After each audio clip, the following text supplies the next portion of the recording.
Wow, I can practically smell the bathroom abortions. No, it's covered by the smell of roofie burps.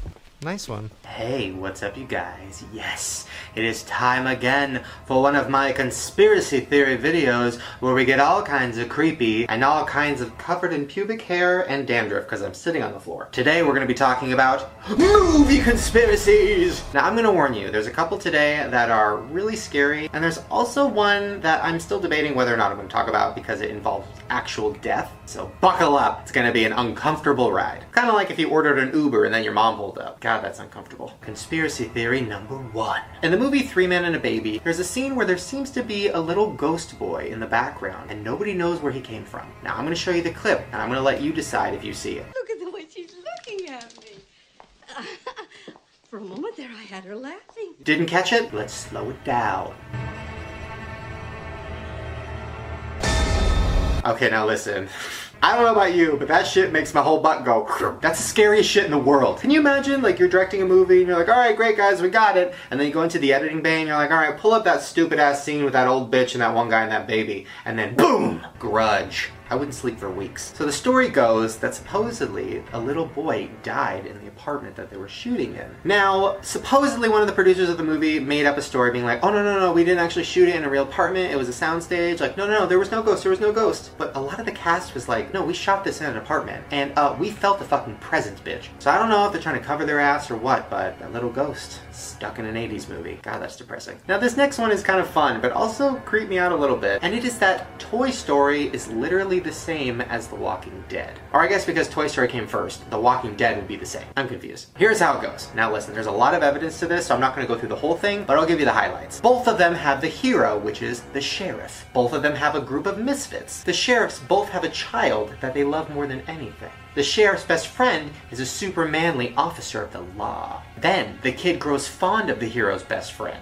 The hero gets mad, they have a big fight, and eventually, the best friend is killed. Both have an annoying-ass cowgirl, an annoying-ass old man with walking sticks, and an annoying-ass gated community where people are perfect and annoying as fuck. The communities also both have a really nice, pleasant guy that's in charge who turns out to be evil. Now listen, there's a whole lot of other evidence I can go into, but I'm not going to, because I think I've proved the point. And the point is, I don't care. But it is creepy to think about. Speaking of thinking about things, I think about suicide a lot. Well, in the classic movie, The Wizard of Oz, people thought that there was a munchkin that actually killed themselves while they were filming. And I just said munchkin, which I think is their N-word. What I meant was little person. That's what I meant. Chill, Tumblr, chill. I'm gonna show you this video, and you tell me if you see it. Didn't catch it? Notice in the background you'll see something swinging back and forth as if it's being hung by a rope. Now listen, I've done a lot of research about this. A lot of people say that it's just a light swinging in the background that like fell off of something, I don't know. But a lot of people do believe that it was one of the little actors who really hated being on that movie set. Probably because they gave him a lollipop and said, "Dance, midget, dance!" Which, you know, can't be fun. This next conspiracy will make you rethink your entire childhood. So the movie Willy Wonka and the Chocolate Factory is one of my favorites, mainly because it involved candy and death. Now I know what you're thinking, Shane, nobody died in that movie. Yes they did, and that's what this conspiracy is about. So here's how it goes. People think that the secret ingredient in Wonka bars are actually spoiled little children. I can confirm that that's true, because I had tasted a spoiled child before and delicious. Now I don't know if you remember, but in each scene of the movie, one of the kids and parents ends up disappearing. And they're like, oh yeah, no, they're fine, they're somewhere else. We never see them at the end. Now think about this. After Augustus and his mom were dismissed, the next part of the movie, they go in that little boat, and there was just enough seats for the people that were left. Wouldn't there have been 2 empty seats? Unless Willy Wonka knew that 2 of them were gonna die. Also, just look at the Oompa Loompas. Those are little motherfucking killers if I've ever seen them. You trust that?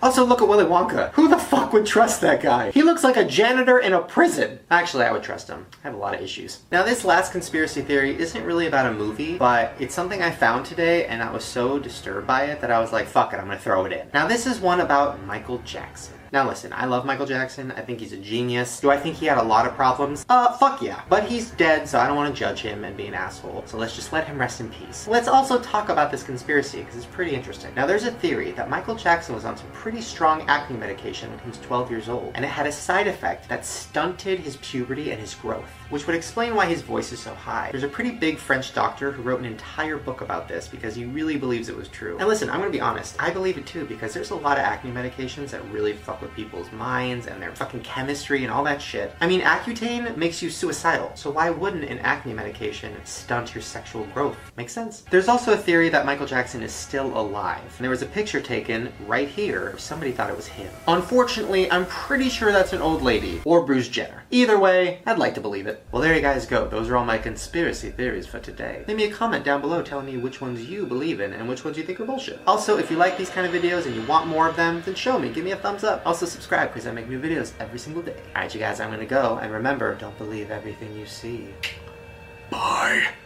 Bitchy name. Definitely a bitchy name. Give me like an insult real quick. You look fucking fat. Oh wait, is that too much? Too much. Just enough.